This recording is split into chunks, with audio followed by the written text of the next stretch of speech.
So good afternoon, everyone. My name is Maurya Hanspal, and in this session, we are going to have a third session on commodities market. Okay. So like in this session, I'm gonna particularly like give you a brief of the commodities, and also like we'll be talking in particular about the different commodities in the market and how is everything like going around them in the present situation as in February 2022. Okay, because many of you might watch the videos later. So particularly we are talking about the situations in February 2022. Okay, so particularly see, when we talked about the commodities, we talked about the two types of commodities. That is, the commodities are divided into two main heads. We have the agri commodities and we have the non-agri commodities. So in the agri commodities, we have the commodities which are linked to the agricultural sector. Your wheat, your barley, your chana, your soybean, your um, gram, cotton, so all these things. And the second side was the non-agri commodities, like where we had the base metals, we have the energies, and also we had the precious metals. So in base metals, we had all these metals, and that is the ferrous metals and non-ferrous metals. So ferrous metals are something like which have iron, like matlab ki steel and all. And there are the metals like which do not have iron, like for example, nickel, cobalt, lithium, aluminium, copper. And then we talked about the energy, like where we had oil, we had coal, and we had natural gas, right? And then we talked about the precious metals. We had gold, we had platinum, we had silver, we had palladium, right? So all these things we talked about. So if we particularly talk about the commodities in general, like if I talk with you regarding copper, so see, copper is like one of the most important commodities in the economy. And when I talk about copper, I'm particularly not talking about India. I'm talking about the whole world and the whole economy.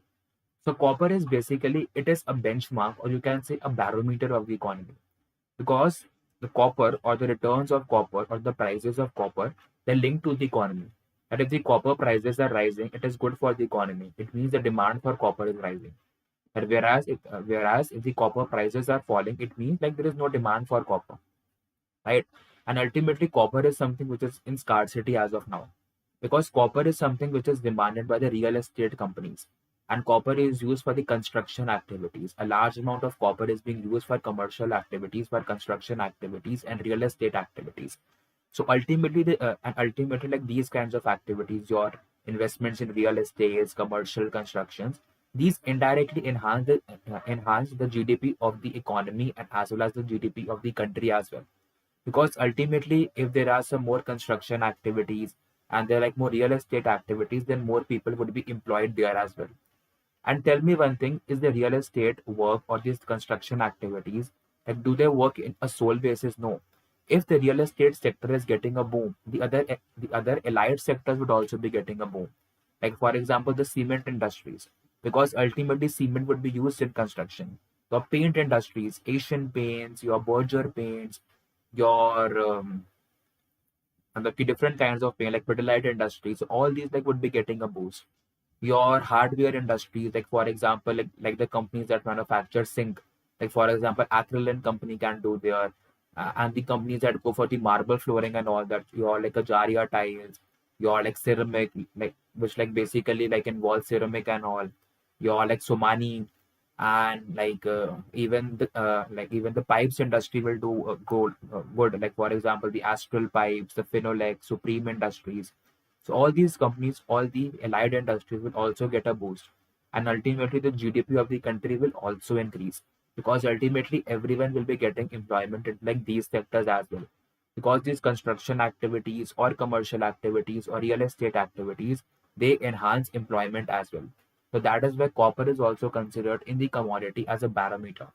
And that is why like recently, like when we had the crackdown in China, and we also had the issue of the Evergrande crisis, like the largest real estate company all over the world in China. So that was something which was like they were not able to pay their dues, like the interest payment dues, and that is why the demand for the copper also subdued in China, because people were losing faith in the real estate sector. But now like everything is going fine currently, like the people have started to pay off their debts and the interest payments as well. The thing was, there was a lot of fear around, and the demand for copper hurt at that time. But presently, we can see that people are demanding copper because the real estate activities, the construction activities are back on track.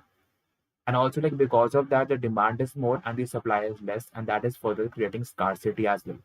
Because ultimately copper is either China is a huge importer of copper, and all this copper is being like imported from the largest producers in your South African countries, South American countries, like not African countries, South American countries. Like for example, Chile, you have Peru, you have Mexico. So all these countries are like exporting copper to like various things. So it is basically the copper is like driven by the demand for real estate. And nowadays the demand for copper has also been come in the EV sector as well, the electronic vehicle sector. So that is one thing, like where the demand for copper can be high. Okay. The second thing I talk about, if I talk about aluminium, again the prices of aluminium are also reaching at all times high, because again when there is scarcity and the demand for aluminium is more. Because see, recently like what happened, people thought that aluminium prices would fall, because like when you are producing aluminium, a lot of energy is being burned and coal is used like for the production of aluminium, and that creates a lot of pollution and all these things. So that was being like a major problem in case of aluminium, because that produces a lot of pollution. So like in some countries, further, like in some countries, for example, in your Ukraine, and in the Ukraine, we can see the Russia-Ukraine crisis as well. There were countries like Spain, you have Slovakia, you have Norway. So all these countries like they started to reduce their production of aluminium because of the clean energy concerns. And like we have the largest producer of aluminium, we have the Alcoa. Alcoa is the largest producer of aluminium in Spain. Then we have Dunkirk in France. Dunkirk is there in France. These are the largest producers of aluminium. And again, they shut down their operations. But the demand for aluminium is there. Aluminium is still used for construction activities, for utensils, and even it can be used for the purposes of large number of the home appliances for like electrical wiring. So for all these purposes, the aluminium is being used. And that is why again the demand rose, but the supply was not so much. That is why the reason was, see, in this economy, like where we can see the construction activities on a boom, the real estate activities on a boom, and also the government of India has also supported the capex theme. Capital expenditures grow, and one must focus on expansion, diversification. So all these metals will be used, right? So that is one thing. But nowadays they have been starting using hydrogen to produce aluminium as well. That is a clean energy. But if they've started to use hydrogen again, so that's a good thing. At least the production of aluminium won't be stopped, right? So that was the purpose of aluminium. So then I talk about a ferrous metal called steel. So again, the demand for steel is good. I don't know why people say that the demand for steel is not good or the demand for aluminium is not good. Ultimately, these companies are doing well. Your JSW Steel, your Tata Steel, because the demand for steel is there. Like even when I talk about the real estate and the capex theme, steel would be used, and steel would be like one of the major components of for the construction activities and all. And even we had the capex theme, we talked about the Gati Shakti program in which highways would be laid down, roads and bridges would be laid down. The steel is used in highways, bridges. Like you might see the rod like beside the flyovers and bridges, like where people stand and watch from below and all these things. So that is something like steel is being used in that purposes as well. And the earnings of steel companies have not fallen. The prices of steel companies have fallen. If the earnings like if the earnings of the steel companies like would have fallen more than the prices of the steel companies, in that case it might create a problem. But here just the prices of the steel companies have fallen and not the earnings of the company. But now the prices have started to rise once again, like because of the demand. So that is one thing you need to know like about steel as well. Okay. So here we talked about steel. If I talk about silver, again, see, silver has a huge use as well. Silver is being used in EVs as well.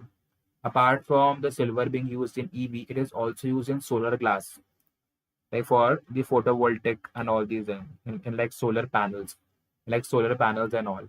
And now we can see that there is a huge theme of clean energy and renewable energy. So silver would be used in your glass panels and also in the photovoltaic and all these kinds of conditions, like silver would be used.